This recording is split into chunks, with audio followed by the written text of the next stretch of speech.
Great to be with you today. Welcome to Leaving Your Legacy Stories About Homeownership. Today, we really have an exceptional guest with us. His name is Zach Neeley.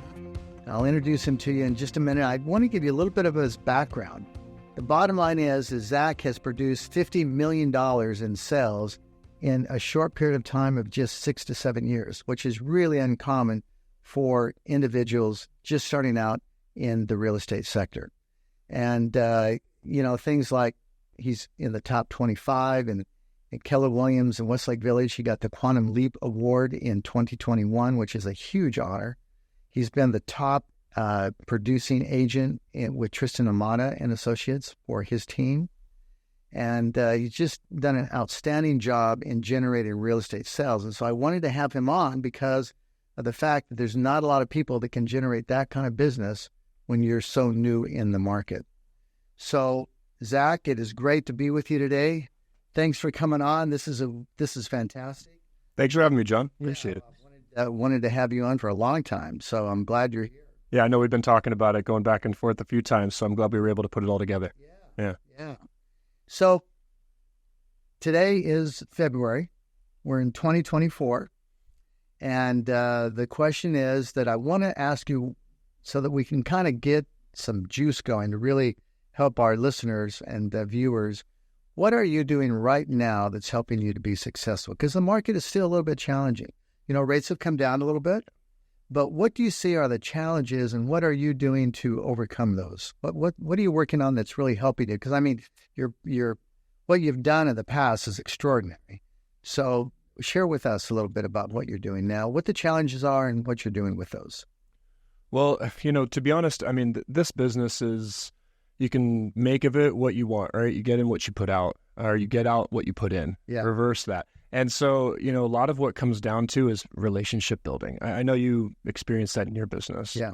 But it's huge. It's huge in so many industries. And so, within my business, I've been fortunate enough to be able to help a number of my friends now that I'm in the industry for a little while. In the beginning, it was a little different. When you jump into the industry, just turning 30 years old, at the time, right. It's not exactly, you don't know all the people that have the ability to buy a home, right, at that age. And, moving here from Texas many years ago, back in 2007, it, took a little time to be able to get my foundation in California. Yeah. And building relationships has been key. Okay. So there's two things. Number one, I want to a little bit deeper dive into what you put into it, what you get out. Mm-hmm. Tell me about that.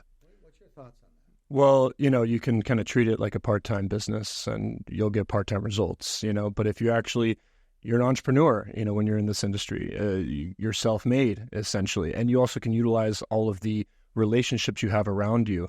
So let's backtrack. What was the question again? I'm sorry. The question is when you made your comment, what you put into it is what you get out.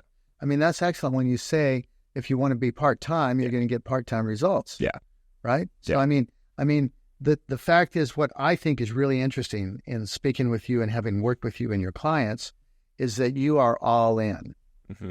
And that is really a big determination, I believe, onto what, a person has success with. So talk to me a little bit about that, and then let's dive into a little bit more in relationships and what you're doing now. Sure. So, a big thing when I say what you put in and what you get out of it, I really truly care. I care about my clients. And when it comes down to, putting them first, that's a big part of it. And so you put your clients first and everything kind of falls into place, right? Where do you think that care comes from? Whenever I was a kid, my dad always taught me the golden rule, treat people how you want to be treated, do unto others as you would have others do unto yourself. Right. And that's kind of something that's always stuck with me. So I want to treat people the same way that I would expect to be treated in their position. So, service-mindedness has been a huge part of my business and truly caring about my clients and the relationships. So tell me how the service-mindedness and the caring comes together, because the first words, because usually when I do these interviews, the words that come out first are the ones that are really the essence, right? More prevalent. Yeah. More prevalent, right? Mm-hmm. And we'll get to a deeper level here, but the idea that that's a little bit more prevalent. And so I like to pick up on that because that's a really big deal. Mm-hmm. So how do you marry the two together? You've got caring and you've also got to do business, right? You've got to close the sale. You've got to, and what you say is giving great service. So how do you marry those? What do you do with that? Well, it's kind of one of those things where I guess you have to kind of look at what the next level up would be, right? So where you would naturally go, and then to exceed a little bit above and beyond, right? Okay. So you want to make sure you actually put in the time, put in the effort, create that relationship, make your client the first priority. And not only the relationships with the clients, but also the relationships with the people within the industry, right? The realtors and the other, the lenders, all those pieces, right? Yeah. Okay, so let's go back. So you said you've got this level of service here, and then you've got the extra service. So tell me about that extra, because the extra effort that you put in is amazing. If you take the number 3 and you multiply it 6 times, so it's to the power of 6, it's like $726. 726 is what dollars is what I would say, just because I'm in the money business, right? But it's 726. If you do that by 4, just one higher number, just one added number, 4 to the power of 6, it comes out to something like 4,086. I don't know the exact number, but it's a huge difference for just a small incremental difference in service, right, or in effort. And so when you talk about the service here versus where you want to be, tell me about that. What does that look like? Well, it's interesting. I read a book probably 10 years ago now called The Compound Effect. And, looking at small little changes in your daily activity can make such a big difference if you stay consistent with it over a long period of time. And so that whole mentality has kind of, I guess, overflowed into the business model that I like to do. So give me an example of what that would look like. So like, say I'm finishing up my day and I've made a certain amount of calls, because I generate a lot of my business, at least from day one. I've generated 90% of my business all through online leads, online client base. Because like I said, when I jumped in the industry, I was 30, and a lot of my friends were a little bit younger, in their late 20s. And I myself at the age of 30, I couldn't afford to buy a home either. My career hadn't gone where I had expected it at that point yet. I was still in the service industry. And so the idea is that at the end of your day, and I can kind of, weave around this stuff because I get sidetracked, but at the end of the day, if you're calling and calling and calling, and you get to, 50 people that you've reached out to that day, right, and you're about to close up, you're about to end the day, how about let's just do one more? Right. Okay, let's do 2 more. All right, we'll finish that. And all of a sudden, you're starting to do 1, 2, 3, 4, 5 addition that you would have. Hey, I'm just going to end the day. All right, I'll do that one more. Yeah. And that one more, exponentially over, say, just a month, that's 30 additional attempts that you do to reach out to somebody. And with our metrics, like when you look at the numbers, it's all a numbers game in this industry, right? Yeah. So once you do make that connection with somebody, you then take that extra step at the end of the day, right, to do that extra piece. Right. So, and it can come in all forms. I'm just using the example of the phone calls because that's really the big piece. That's where the gold is, right? That's where the reward is. Yeah. It's like when I was selling books door to door to put myself through college. Sure. It would be, well, I haven't had any sales yet, so let's make one more call. Yeah. And then bingo. Yeah. It happens, right? So it's that extra effort. So how does that extra effort look in terms of service that you give to your clients? Because that's really what's going to be differentiating you from your competition. Well, so a lot of times... You're just real quick. So your clients have got to have a lot of confidence in you, right? So tell me about that. That's huge. The confidence that clients put in myself and my team to get things done is massive, because anybody can choose anybody they want to. Yeah. And so, you can kind of establish that in many different ranges, but the extra, above or the next level up are the little things, the little details. So like when I'm placing an offer on something, I'm already contacting the realtor to see kind of what the activity's like. And that's most agents in the industry, they should be doing that. Yeah. And I say most because that's what I'm accustomed to doing. So you'd assume that that's what most agents are doing, but you'd be surprised with how many actually do. Because when I'm on the other side, when I'm listing a property and people are writing offers for me, the wide range of how I receive these offers is astronomical. And you can see how the work ethic goes by that realtor on, all right, how they presented an offer, how organized the offer is, how detailed it might be, and if there's even any sort of an overview, right? But 9 times out of 10, there's not that extra piece. Crazy. And it's the little things. It would seem like anybody would do that. You'd seem like that's just the basics. Like, this is what we need to do. We need to write an outline. We need to have our lender give a call, which, You and your team do amazingly well whenever we write offers. But those little things go such a long way. And so, it's not always about looking at the big picture, even though that's important. You got to know where you're going, but it's in the small little details every single day of what you do. That's fantastic. So really the details, the devil is in the details, right? Oh, absolutely. And you can't be perfect, right? Not every single day is perfect, right? Every day is exactly how it needs to be. So, one of my big things is, sure, you can take a day off. You can have an off day. But having 2 off days in a row, that all of a sudden creates a new routine. And you don't want to have that happen, right? Yeah. Now, sure, vacations are important. Personal time's important. Work-life balance, very important. But when it comes down to it, it's all in the little details. That's amazing. So really what it comes down to, and I think that's what drives the confidence level, right? Because not only do you have to have confidence from your client, but you also have to have confidence from the agent on the other side, especially if you're a buyer's agent presenting. Yeah. Both sides. There's a lot of trust. There's so many elements in this business that are out of my personal control. That's why it's so important that I know the people that I'm working with are going to actually step up and do their job too. Because you've been in this industry for a long time as well. You understand all those pieces, and if you have one piece that's not working in alignment with the rest, you can really tell, and you know where that is. So tell me, from a listing side and from a buyer side, what do you do different? What makes you different as a buyer's agent when you're presenting the offer and the listing? Okay. So as a buyer's agent, I write a very clean offer. We like to be as competitive as we can be, right? But I'm not throwing in all these additional pieces on the contracts. We have standards that ebb and flow throughout the industry depending on what type of market it is. So like, for instance, during COVID timeframe, 2020, 2021, it was such a heavy seller's market, which we're still in today, of course, but it was a crazy heavy seller's market, crazy competition. So you had to do certain things that would help your clients. Like we would pay for the home warranty, or the lender I'm working with would, help cover the appraisal costs, like things like that would help with our buyers, as well as alleviate those things from the listing agent or the seller to have to take responsibility on. We were writing offers without a termite inspection. We would just handle that. We didn't include it in our contract, whereas just the year before, the sellers would pay for the termite report. Yeah. So we see things evolve depending on what the market looks like and how the competition's going. And so when it comes down to communicating with your clients and setting the expectations, because, they're going to have questions, right? Yeah. And I'm the type that I like to know the answers to questions before I get them, which is impossible. That they're going to ask.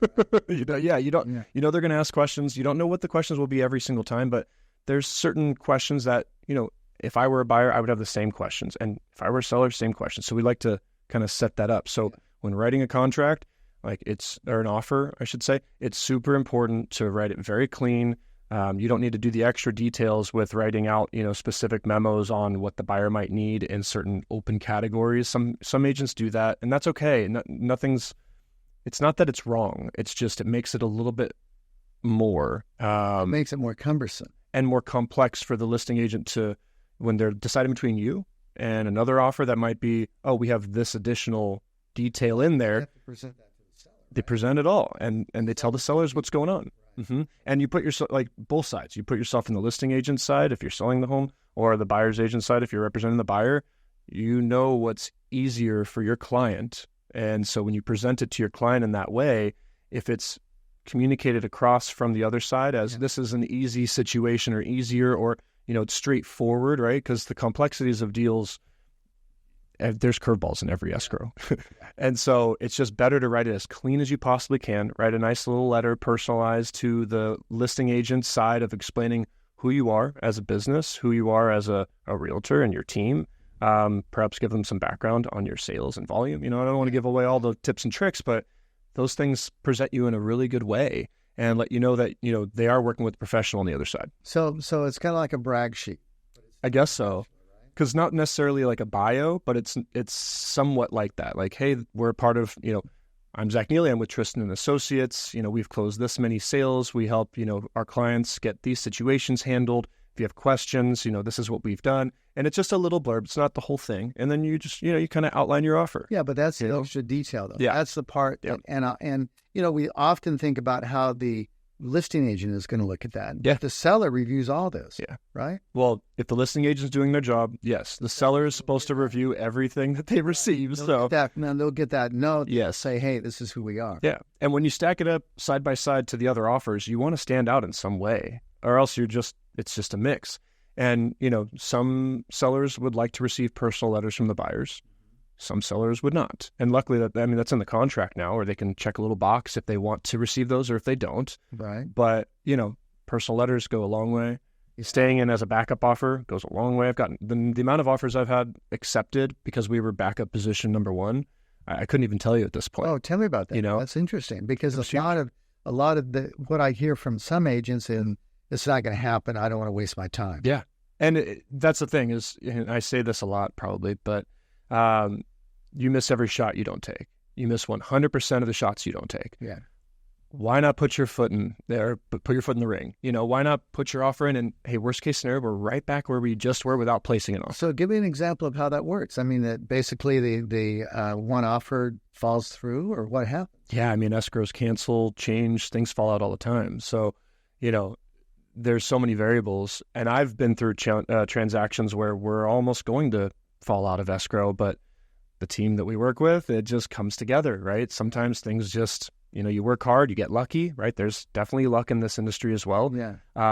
But yeah, if you place an offer on a home and you don't get it, it's not the end of the world, but always ask the agent, hey, can we be in as backup offer position for one? I love that. And they won't always do it. It's an additional detail. Yeah. Right? Small detail. Yeah. Yeah. And it's, the little things go a long way. So, the backup offers, I've had clients, and there's nothing better than a phone call to a client that thinks that they missed out on a property. And sure, you don't want to make them upset in the first place with missing out. Right. But if you do, it happens. And then you keep on your journey, keep looking. Transactions generally, if you're financing, 21 to 30 days, the average is 30, of course, as most people know. But, if you're a cash offer, sure, a little different. But we do see things change in escrow. You do your inspections, you find out other things, and if the buyer's not okay with it and the seller and buyer can't come to an agreement, things fall out. Yeah. Some buyers end up not being able to qualify. So, it's good to be that number one backup option, to say, hey, we're ready to step up and take over, and we'll close quickly too if that buyer changes their mind, if they back out. And that's another thing is buyers change their mind, sellers change their mind too. So it's just, there's a lot of curveballs that can happen. That's huge. That's really huge. Yeah. And during COVID, during 2020, 2021, the number of offers that I got accepted for being in a backup position was crazy because people were just throwing their offers in and they were way above asking, way above where the property value actually was, because it was a frenzy, as we know. And so, when you're throwing $100,000 over the asking price and then you get into escrow and you go, oh shoot, what have I done? Yeah. I don't know if I want to do this. I might have paid too much. And then here we are sitting in backup at a price that our client is comfortable with, knowing that if it comes an opportunity, they can do it. Amazing. So you don't get caught up in the frenzy. You get caught up in what the numbers are and what the value really is. Yeah, because, buyer's remorse is a thing, and when all's said and done, when the transaction's over, right, when the escrow's closed, you're still a part of that client-agent relationship, Right. And I'm not saying I'm best friends with all of my clients, but I truly cherish their relationships that we have. I truly cherish that, and so when it comes down to it, you want a client happy at the end. So if you're advising them to overpay for a property, it's only going to be if it's in their best interest. Yeah. You got to figure out, are they at a 10? Is this that property? All right, let's go all in. And what are you comfortable with? Because ultimately, you buy a property, you get in, and then over time, we've known equity grows. Right. And that's where the caring comes in, where you can see that happening, because normally we would say, well, let's just get the offer accepted. Yeah, because it's not about me. But that's not what it's about, right? It's about, where the client is. And if it doesn't work out on this property, they'll either get another property or they may get it from a backup offer. Yeah. Because it's amazing to me when an offer does fall through, the seller has to take a breath back and say, well, wait a minute, what happened? Mm-hmm. I can't believe this happened. I mean, we're supposed to be able to sell all of our properties at $50,000 over asking. Yeah. Right. And then all of a sudden it doesn't happen. Yeah. And then they're a lot more malleable to come back and a little bit more humble to say, well, we'll work with you. Yeah, and it's, there's a balance between all of that too, because we see a lot of agents will do whatever they can to get a listing, even if it means making promises to the seller of a price that they can get, which they know as a realtor they actually can't get, right? Or all right, I can get you that. I'll get you that. If you get me the listing, I'll get you this price. Well, then they take the listing, and some agents don't let their clients out of a listing agreement for the term, right? We do. We're if you don't want to work with us, that's fine. And it hasn't happened before for me. No one's ever decided they wanted to cancel a contract. That's amazing. Because they're free to come and go, right? They choose, like, a choice is everything, right? Yeah. And so, when you have false expectations for a seller and a buyer comes in. And that's how you start out. That's how you start, right? You don't set the page or set the tone for the right experience and the appropriate numbers that the seller should expect. Right. And I'm not saying, under promise and over perform is always the right process to go. But if you over promise and underperform, no one's going to have a good experience, and you got to just go with your gut. You got to run the numbers. You got to know your metrics. And as a realtor, I mean, some people don't even, know how to look at comps. And I didn't know how to understand what the comparable sales were when I first started, right? But over time, you understand, what the price points are for your local areas. And I mean, when there's such a wide range, like I cover Ventura County and Los Angeles County. Yeah. That's a wide range area. I'll go all the way down just before Long Beach and all the way up to Ventura, and then out to Santa Clarita and all the beach. Like, it's a big area. Yeah. And so, you have to know your numbers and understand how to compare it to the things around. So that really goes back to where the care comes in. Yeah. Because you get that experience, you get those numbers as you do your homework for clients. And so it's not just a shoddy work. It's actually going into the metrics and finding out what's going on. Yeah. So from a listing standpoint, give me some of your secret sauce on that. If you're the listing agent, what are you looking for, and how do you set the tone so that you can get your client the best price? But it's not only just the highest price; it's a price that will close. Yeah. Well, we collaborate with our sellers. It's a partnership, right? We do take the lead. We're the advisors. That's our job, to advise, right? But the client always makes the decisions. We run them past them. We advise them. We say, this is what our plan is. This is our model. This is how we're going to market your property. This is the type of open house we're going to do. This area, these are the times that'll work. Like, we know the areas and we know the numbers behind that. So, it's a partnership. So we guide them to, all right, these are the next steps. This is what we're going to be doing here. Once we've decided on, obviously, the sales price, right? Because that's a big piece. You want to be competitive. You want to price it right. If there's so many issues when you price a property incorrectly, you waste time on the market. And the perspective of a buyer, what's wrong with this property? Why has it been on for 4 weeks? Why has it been on for 3 weeks? I mean, there was a time where, why has it been on for a week? And so if you're strategic about it and you price it right, it handles a lot. It saves you a lot of time. Oh, interesting. And even if you priced it a little low, the buyers dictate the market, right? Whether you want to make that claim or not, right? The sellers will, want to list their home at a certain price. But hey, if we don't have activity at that price point, there's got to be some flexibility here, because, we're marketing a property.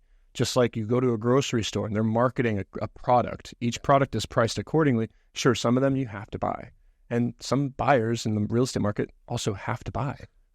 So, the pricing on things, it's all, it kind of becomes all relative in the end of things. All right. So let's go back a little bit to the care. I want to find out just a little bit about you in growing up, and when, because not everybody graduates from school and says, I want to be a real estate professional. Yeah. Usually they're led to it by some other means that they found. And it becomes a great profession for them. I mean, there's so many agents that do so well. So tell me a little bit about where the caring comes from, just a little bit deeper, maybe your family and, what it was that your hobbies were. Tell me a little bit about Zach. So there's a number of ways I could go with this, but I've always been a really caring person. The whole treat people how you want to be treated, and like I mentioned before, that's always been something that's resonated with me. And you see the opposite in many facets, right? And myself, just like many other kids, I was bullied as a kid, right? Like I think we all went through a bullying phase, where we were bullied. Even if some people might be the bully, they also got bullied, but And, all through high school and through my, career in customer service, if you will, because I worked at restaurants. Okay. I've always been around people, always been around people. And my dad and my mom and my sister, actually, my whole family, so the kindest people you'll meet. My dad gives people so much time with what he does as a career. And I know that's a little bit vague, but I learned that from him by seeing the care that he gives to people he's worked with. I used to travel, and my family would travel to visit him all throughout my childhood. And so I'd get to see it firsthand. And, you learn from your parents. You learn what you should do, what you shouldn't do, who you want to be, who you don't want to be. Like, you learn from their mistakes, and hopefully you learn from your own mistakes, right? Yeah. And, one of my, I could say, strengths and weaknesses is I give people the benefit of the doubt. Mm-hmm. I sometimes I'll trust someone until they give me a reason not to, right?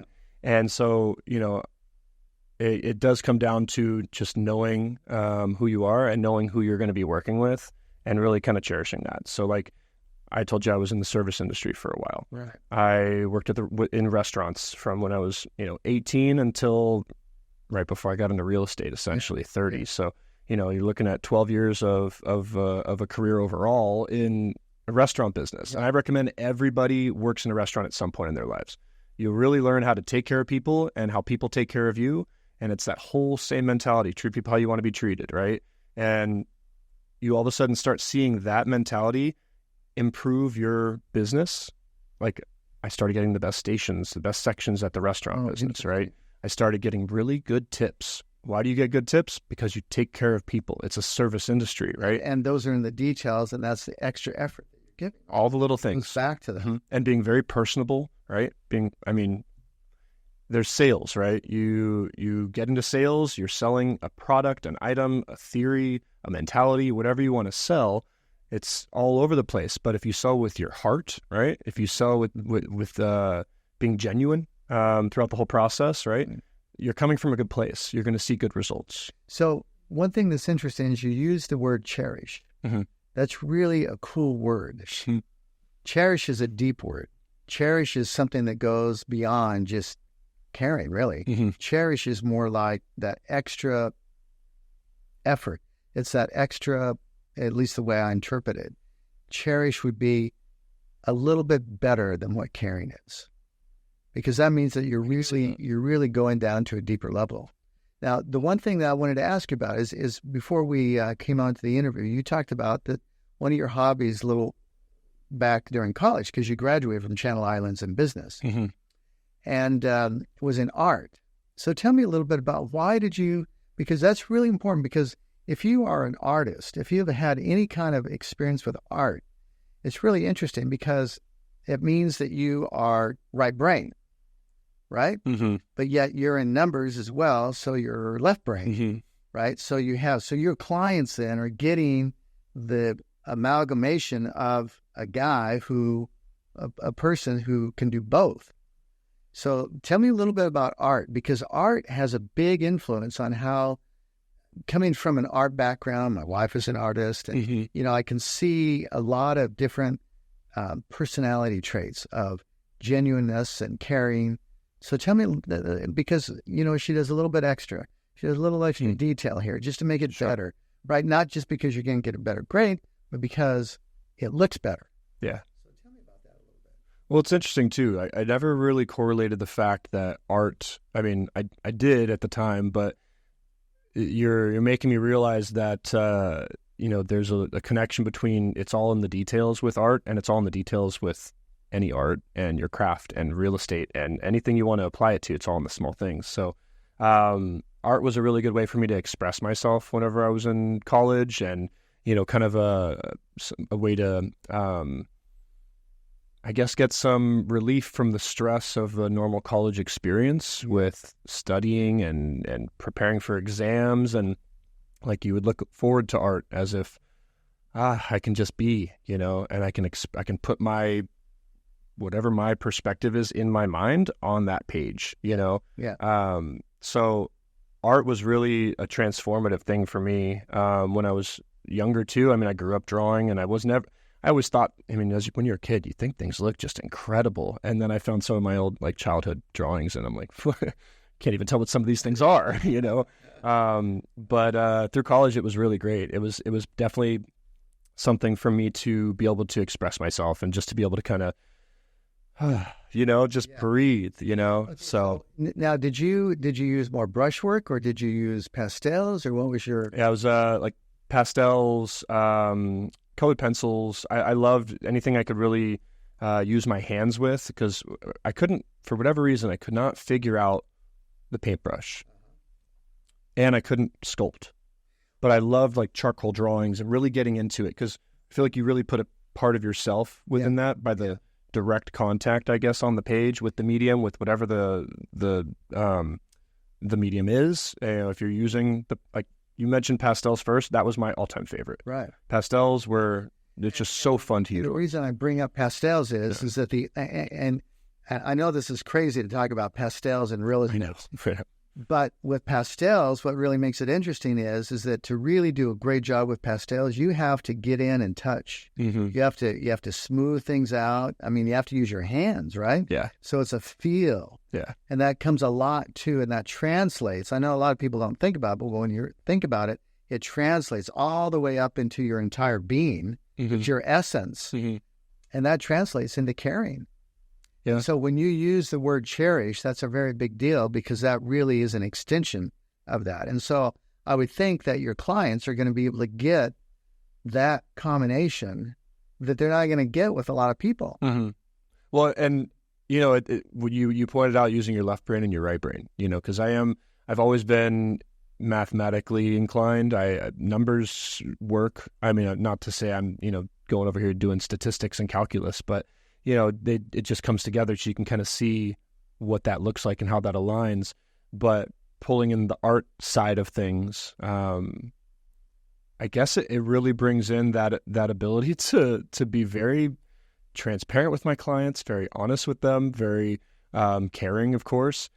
I mean, look, if you want a business for a long time, right? If you want repeat clients, people that have good experiences, they got to come back. You can't it's not a one-off, I'm trying to help expand my clients' portfolios here. I'm not trying to just sell them a home and see you later. Like that's any way to, you just restart. So when you take a client, you're taking a client for life. Hopefully.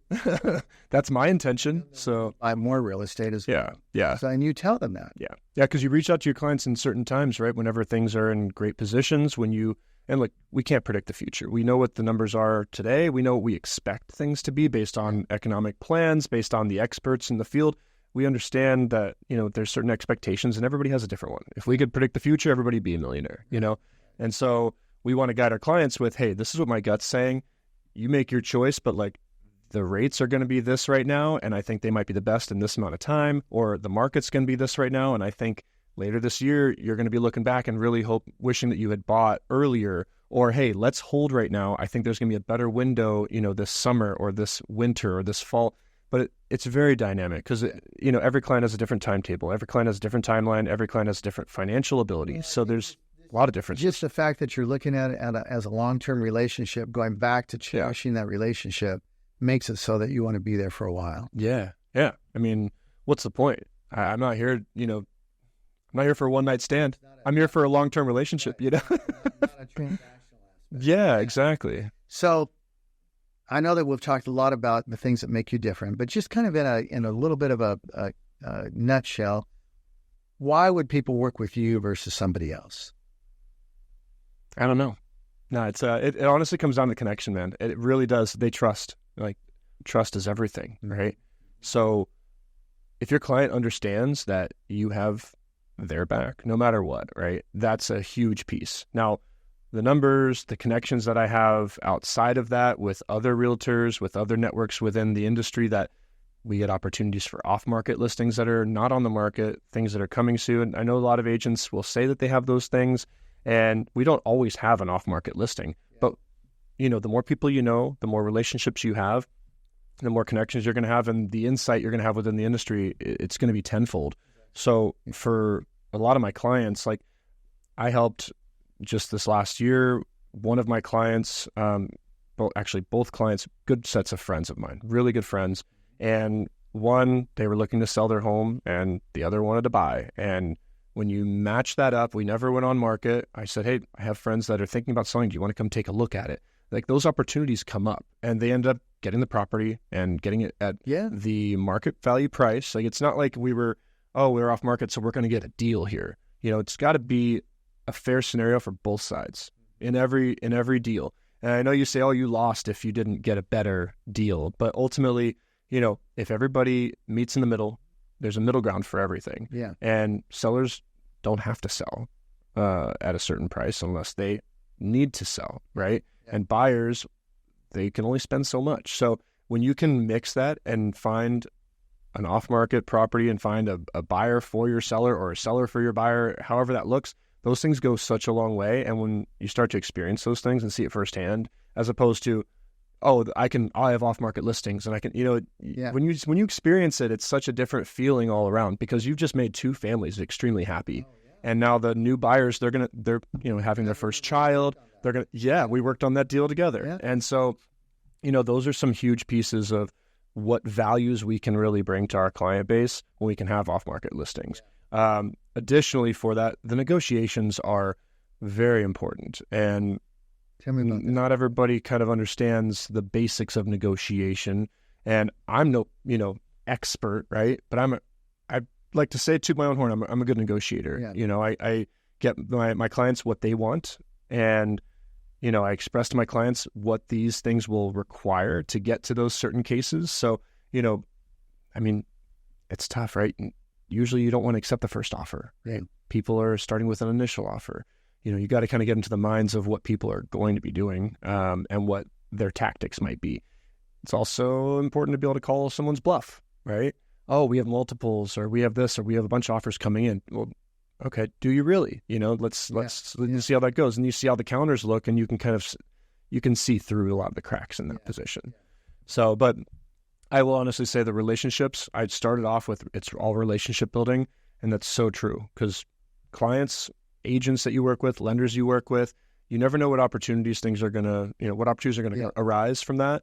But having relationships with agents over, I still consider myself new at 7 years in the industry, but I've met a lot of really great realtors out there. And the more great realtors that everybody works with, the better the experience is going to be for the consumer. So that's going to make them still want to work with us as, a realtor, as somebody that's providing them with that exceptional service. They're not going to go to these discount brokers because they get really bad service through them. They're not going to go through these, lenders that say, oh, we can do this rate. And then all of a sudden you're too far into a transaction and, oh, we actually couldn't honor, the numbers that we gave you for that rate. There's these fees associated with it and the consumer can't back out. Right. They lose a deposit. It becomes a financial issue. So you got to trust the people you're working with because then they're going to work well with your clients. That's really the big piece. Cool. Hope that answers the question. Yeah. So, that's excellent. Okay. So what has been your experience working with Main Street? Well, I've worked with a number of lenders since I had jumped in, the industry, and you always feel like you're working with the best until you understand you're not. And I didn't know that in the beginning, right? Such a bummer, right? It sucks, especially when it's like the cost goes to your client too. Like I had a lender that was phenomenal, great talking to people, and then I think it was the second transaction, he snuck in a little extra fee for his closing, and that wasn't discussed up front. Look, there's no problem with the upfront costs if it's discussed and communicated to the consumer. Right. So that's something that, makes such a big difference in the long run. And, I have a couple of the lenders I really like, right? But they don't work as well with getting my offers accepted as I've experienced with you. Not to say that that's not an opportunity that they could do, but, something like it's all in the details, right? Yeah. You call the listing agent right after we place an offer, like immediately after. You make a connection with them. And the number of offers we've gotten accepted because myself and you follow up after we write an offer, that's such a small detail, but it shows we have an attention to detail. Yeah. And the other side sees that. So, we just closed one that we got the offer accepted because you called and I called and they loved our follow-up and how on top of things we were. And that's stuff that the buyer or seller might not see. Yeah.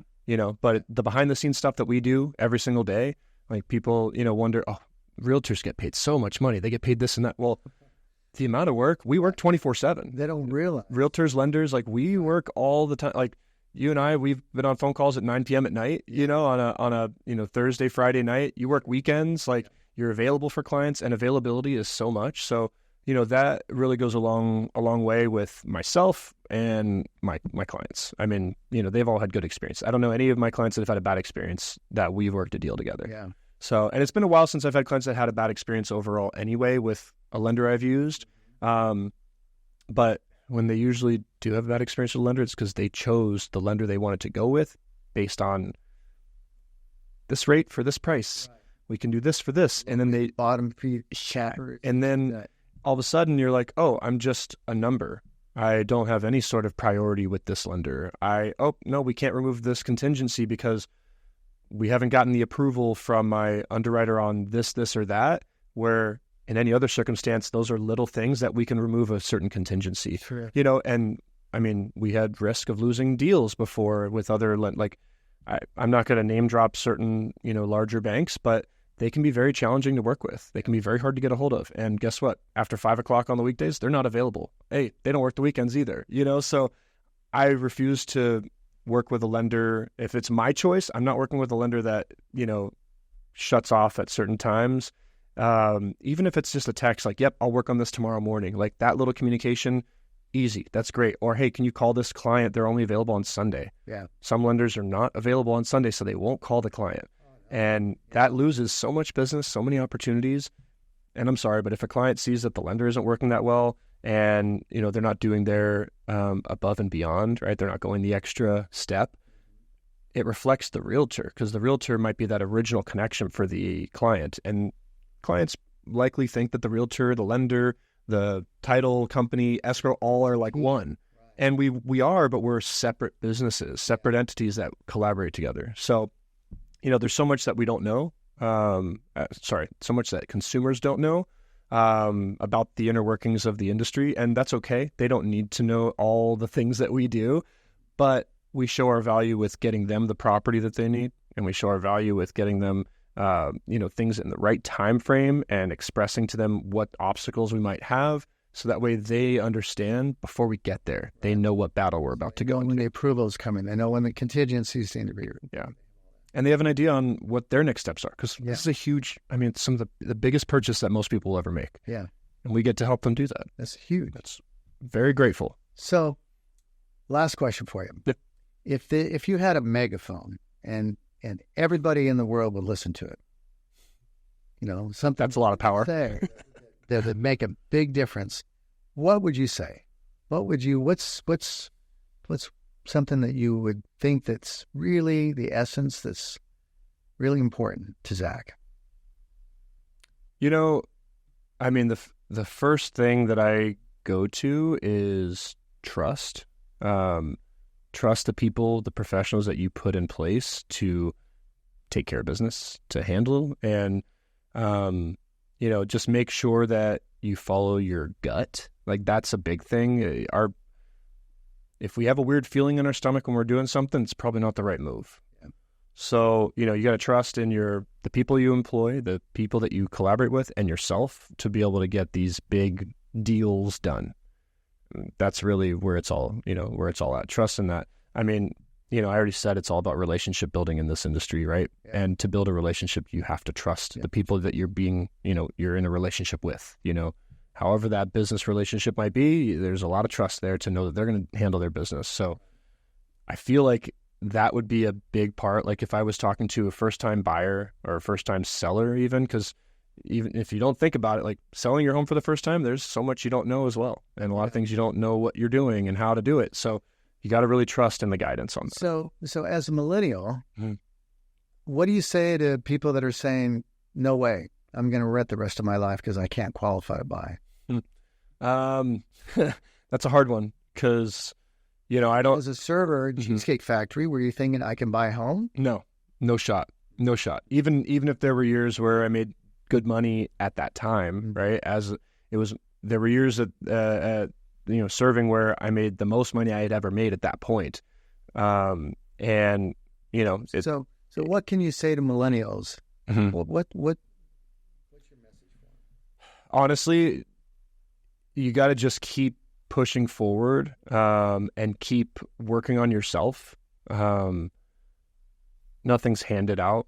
It all takes hard work. And sure, I mean, it might seem like every single day, every single month, every single year that buying a home becomes harder and harder and harder and harder. However, there are opportunities in every single market. And there are opportunities within, even in the lending industry, there's certain programs that come up. Like, I know that there's, what's the California Dream for All plan? And that happened last year. And it ran out immediately within a week. I know they're doing a drawing this year. But there's opportunities that come up. So be ready, have the information that you need to know exactly what you qualify for. So that way, when the market makes sense with those numbers, you're ready to go in. Because I feel like that's what we run into so often is I want to see homes first before I get pre-approved. Yeah. I want to see homes first. This is the range I want to go, and then I'll talk to a lender. Well, you don't go shopping at Gucci if you're looking to, buy something at, I don't know, Ross. Like, you want the prices of TJ Maxx, so you're not going to go to the high-end stores. Yeah. So if you're looking to buy a home, don't just assume. Like, you got to know. And most people don't know their own finances. I know there was a time in my life I didn't know what my monthly budget was. I didn't know what my monthly expenses were and how much income I was making to offset that. I didn't understand what qualifying income is. I didn't know that depreciation write-offs don't actually go against your qualifying income. Like, there's so many things you don't know. So, we're talking this out, but really it's never too soon to talk to a lender. It's never too soon to get to know the information and to get your question. To take the quality. Because it seems so big. It seems so overwhelming that you might think you can never buy. Yeah. And you might be able to in that very moment, but you don't know unless you find out. You got to get the info. And you had that experience of buying your first. Yeah. Yeah, I did. So that's fantastic. Yeah. All right, Zach. Well, this has been great. Really appreciate your time today. Thanks, Joe. And it's been cherished. Likewise. No, I appreciate it. Yeah. Thank you very much. I'm sure we'll do this again. Yeah, you got it. Cool. All right.